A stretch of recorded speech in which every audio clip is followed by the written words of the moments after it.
Pemirsa, saya sedang bersama dengan Profesor Ibu Musda Mulia. Saya biasa memanggil Ibu.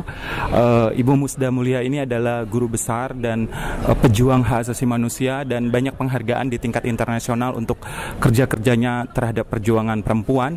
Dan Ibu Musda Mulia juga orang garda depan yang memperjuangkan tentang hak-hak kelompok homoseksual. Bu, Ibu kan terkenal sekali sebagai pejuang untuk kelompok-kelompok yang terpinggirkan, misalnya Ahmadiyah. Bahkan Ibu berani vokal bicara soal hak-hak kelompok transgender, LGBT.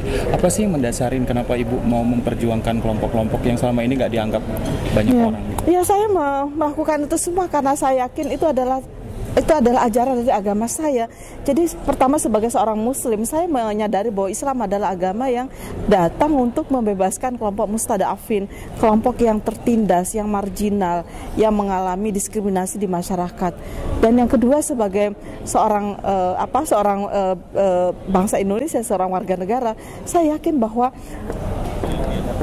persamaan untuk semua warga negara itu dijamin ya di muka hukum, dijamin dalam konstitusi, dijamin dalam dalam Pancasila, dan dijamin dalam semua undang-undang yang secara nasional itu dibuat di negeri ini.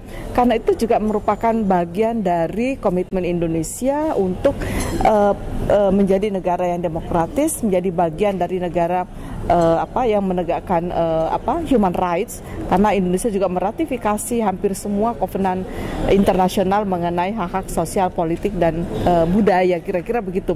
Jadi sebagai seorang muslim, sebagai seorang warga negara Indonesia, dan sebagai seorang manusia, saya meyakini bahwa perjuangan untuk melepaskan manusia dari segala macam bentuk diskriminasi, eksploitasi, dan kekerasan itu adalah bagian dari kerja-kerja kemanusiaan kita. Bu, selama ini tantangan Ibu saat Ibu pernah diwawancara di Jakarta Post tentang isu homoseksual, dan apa tantangan berat Ibu saat memperjuangkan kelompok-kelompok ini? Itu ya, tantangannya itu datang dari semua kelompok, bahkan dari kelompok yang pro demokrasi sekalipun. Jadi saya sampai sekarang ini masih sedih bahwa banyak di antara kita yang mengaku sebagai pejuang HAM, sebagai pendukung demokrasi, tetapi bicara tentang hal-hal yang berkaitan dengan masalah yang dianggap tabu di masyarakat, masalah seksualitas, lalu kok kita jadi tidak konsisten, kira-kira begitu. Jadi menurut saya banyak orang sebetulnya tidak mengerti apa itu demokrasi, dan bahkan menurut saya itu tidak mengerti tentang esensi agamanya sendiri, bahwa kalau kita beragama berarti kita tidak boleh memperlakukan orang lain itu secara diskriminatif, secara eksploitatif, karena itu bertentangan dengan esensi agama. Kalau kita mengerti tentang prinsip-prinsip sebagai warga negara dalam negara yang demokratis, hal seperti itu juga bertentangan dengan prinsip-prinsip demokrasi, kira-kira begitu, bertentangan dengan prinsip-prinsip human rights.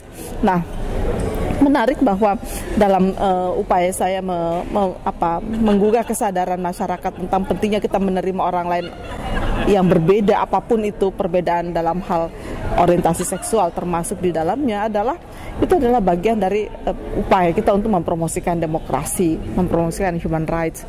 Dan ya, saya mendapatkan tantangan yang luar biasa ya dalam upaya saya mempublikasikan dan juga mempromosikan hak-hak dari kelompok orientasi seksual yang berbeda ini.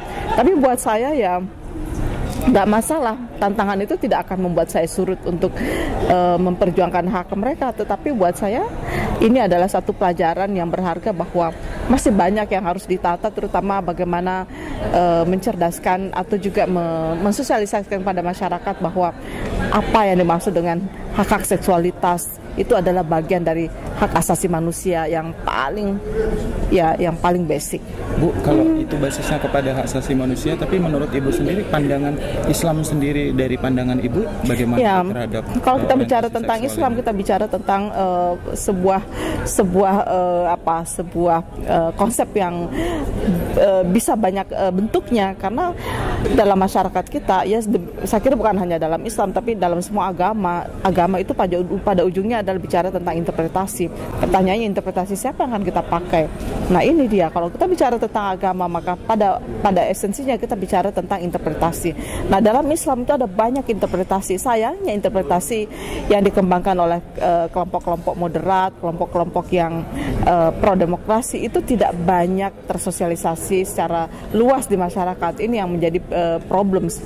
Karena apa? Karena saya melihat interpretasi Islam yang dikembangkan dan disosialisasikan di masyarakat itu adalah interpretasi yang sangat tidak kompatibel dengan prinsip-prinsip HAM, sangat tidak kondusif dengan prinsip-prinsip demokrasi. Jadi saya sedih saja bahwa dalam pandangan mainstream ya pandangan keagamaan yang dianut itu adalah pandangan yang tidak kompatibel sehingga mereka menolak habis ya. Nah buat saya adalah itu adalah sebuah tantangan bahwa kita harus mau juga mensosialisasikan pandangan-pandangan keislaman yang moderat, yang kompatibel dengan prinsip-prinsip human rights dan yang saya yakini sebagai itulah Islam sebetulnya.